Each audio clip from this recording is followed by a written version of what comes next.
Magandang gabi, mabibilis sa balita kasabay ng uwian, hapunan at pahinga. Mga up-to-date na balita ngayong araw ng Lunes, garantisadong mabilis lang to.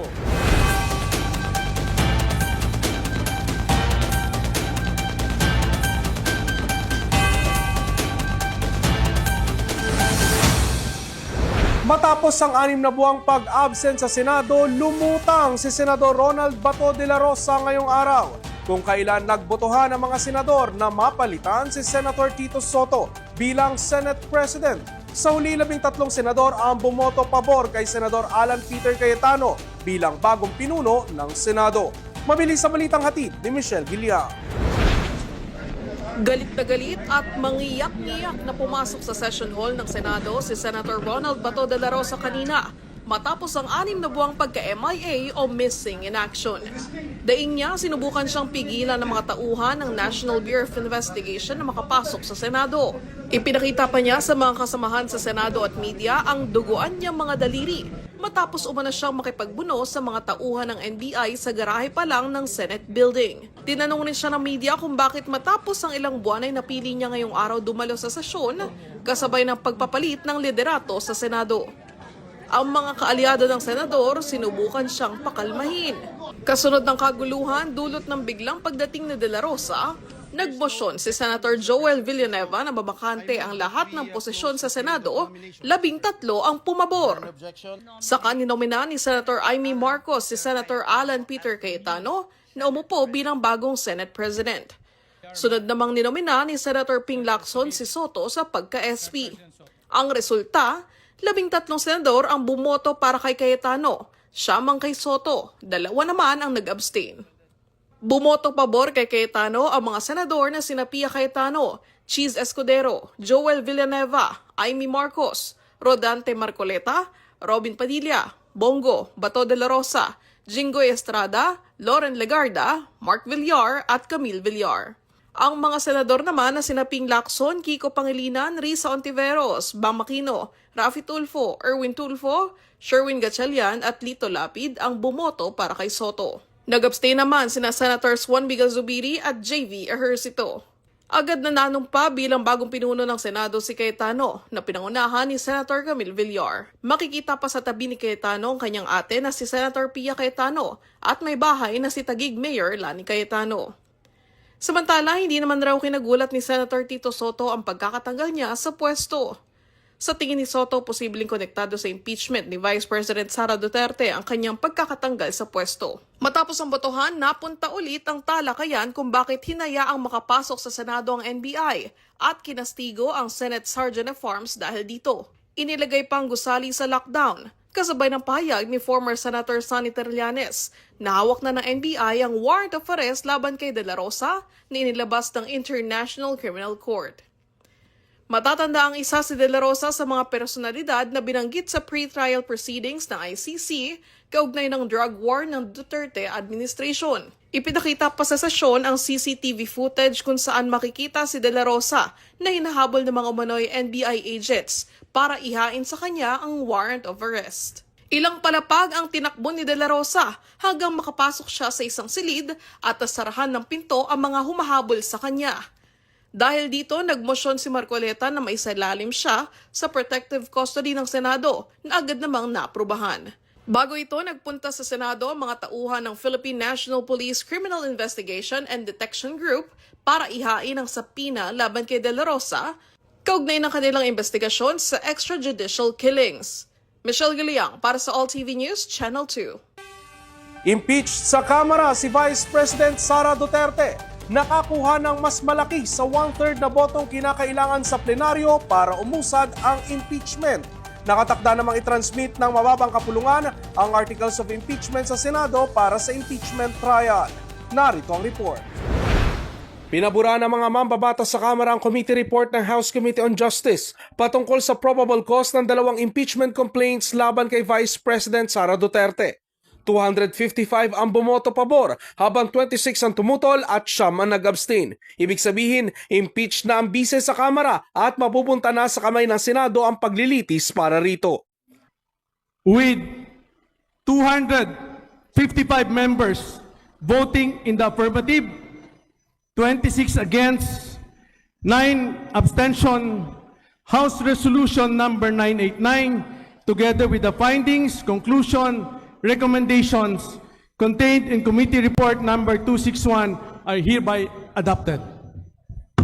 Bago naging botohan, nagkaroon ng mainitang interpellation sa Kamara kaugnay ng impeachment proceedings laban sa Vice Presidente. Yan matapos questionin ni Representative Isidro Ungab ng Davao City 3rd District ang paggamit ng mga supplemental affidavit at karagdagang ebidensya na hindi umano kasama sa orihinal na impeachment complaints. The two complaints, Your Honor, I am supposed to ask questions. There is no House rule and no Supreme Court precedent that allows silent amendment by post-answer evidence. If no leave was sought and no order was issued, then every post-answer factual addition is by definition outside the operative pleading. Tugon naman ni Batangas 2nd District Representative Jervil Luistro na walang ginawang amendment ang House Committee on Justice. Ayon sa kanya, nagsagawa lamang ang komite ng clarificatory hearings at gumamit ng subpoena powers upang makalikom ng mga dokumento at testimonya para sa pagtukoy ng probable cause. Binigyan din ni Luistro na pinapayagan ng impeachment rules ang pagsasaalang-alang sa mga ebidensyang may kaugnayan o relevant sa mga aligasyon kahit hindi ito orihinal na kalakip ng reklamo. What the Justice Committee did is to conduct a clarificatory hearing for the purpose of the determination of the existence of probable cause. And it is for the same reason that the Justice Committee exercised its compulsory power, such as the issuance of subpoena ad testificandum and subpoena duces tecum. There is no amendment that happened, Mr. Speaker. Laman ng articles of impeachment na tatanggapin sa Senado matapos ang deliberasyon ang testimonya ng halos 22 resource persons, pagsusuri sa mga dokumento sa umano'y maling paggamit ng confidential funds, hindi maipaliwanag ng mga ari-arian na transaksyon ng bise, aligasyon ng bribery at mga kontrobersyal na pahayag na may kaugnayan sa umano'y tangkang pagpapatay sa Pangulo at pamilya nito. Para sa House Committee on Justice, hindi lamang ito usaping legal kundi pati na rin ng moral at constitutional duty. Bago pa man ang botohan sa impeachment laban kay VP Sara sa Kamara, nagbigay na ng babala ang PDP laban. Sa pahayag ng partido, ang sino mang boboto pabor sa impeachment ay hindi maaaring umasa ng pampolitikal na kanlungan sa PDP laban. Markado at hindi sila tatanggapin sa hinaharap. Ayon pa sa partido, hindi ito pananakot, kundi pananagutang pampolitika. Samantala, ipinadala rin ni Congressman Pulong Duterte kay Secretary General Cheloy Garafil ang kanyang boto na no bago mag-walkout sa plenaryo at hindi na hinintay pa ang magbotohan. Kasunod dito ang akusasyon naman mula kay Senadora Amy Marcos na pera raw ang kapalit ng boto, 5 milyong pisong cash at 150 milyon pesos na halaga ng government projects ang ipapabor sa mga kongresista ang boboto ng yes sa impeachment. Sa iba pang mga balita, fuel supply ng bansa stable ayon sa Department of Energy. Dagdag bawas sa presyo ng produktong petrolyo asahan bukas. Repatriation ng 38 Pilipinong tripulante ng MV Hondius na tinamaan ng hantavirus sisimula na. Mga Pilipino negatibo sa test ng hantavirus. Asahan ang dagdag bawas sa presyo ng produktong petrolyo bukas. Sa abiso ng ilang oil companies, bababa ng 9 pesos and 57 centavos ang kada litro ng diesel. 13 pesos and 30 centavos naman sa kerosene habang tataas naman ng 47 centavos ang kada litro ng gasolina. Samantala, nananatili pa ring stable ang fuel supply ng bansa sa gitna ng gera sa Middle East. Ayon kay DOE Secretary Sharon Garin, nasa 51 days pa ang supply ng fuel sa bansa. Nasa 35 days naman ang sa LPG, habang 166 days ang sa kerosene. Mag-uumpisa ng repatriation pa Netherlands ng 38 Pilipinong tripulante ng cruise ship na MV Hondius na tinamaan ng hantavirus. Sa press briefing ng DMW, ipinaliwanag ni Migrant Workers Secretary Hans Kakdak ang sitwasyon ng mga Pilipinong sakay ng barko bago sila makauwi ng Pilipinas. Ayon kay Kakdak, unang i-repatriate ang 24 na Filipino hotel workers pa Netherlands, habang maglalayag naman ang 14 na engine crew pa Rotterdam. For repatriation to the Netherlands, the next 24 hours, today and tomorrow, there will be 24, 4 today and 10 tomorrow, seafarers. They will commence their quarantine The quarantine period, which will run up to about 6 weeks now. And upon arrival of the ship at port, the 14 crew will likewise commence their own quarantine pursuant to the quarantine period of 6 weeks. Ayon naman kay Health Secretary Ted Herbosa, nagnegatibo ang 38 Pilipino mula sa time of contact. Now, for the Filipinos on board, what I know in the information is they've all tested negative. From the time of contact, the incubation period can be as long as 45 days. So I think they'll be quarantined for 42 days pa in the Netherlands. That means they're not sick, no? When they're quarantined, they were just exposed. Dagdag pa ni Herbosa, kung walang makitang sintomas sa mga Pilipinong tripulante, maaari na silang makabalik ng Pilipinas. If they do not exhibit any symptoms, that means they will be determined to be disease-free, and the risk of having hantavirus is very low. So pwede nang pauwi niyan, and there will be no precautions when they arrive except probably some sort of testing. Samantala, border screening sa mga paliparan at pantalan handa kontra sa hantavirus. Kanina nakababa na ang mga pasahero at tripulante ng MV Hondius sa Canary Islands sa Spain, kung saan lahat ng pasahero ay asymptomatic ayon sa World Health Organization.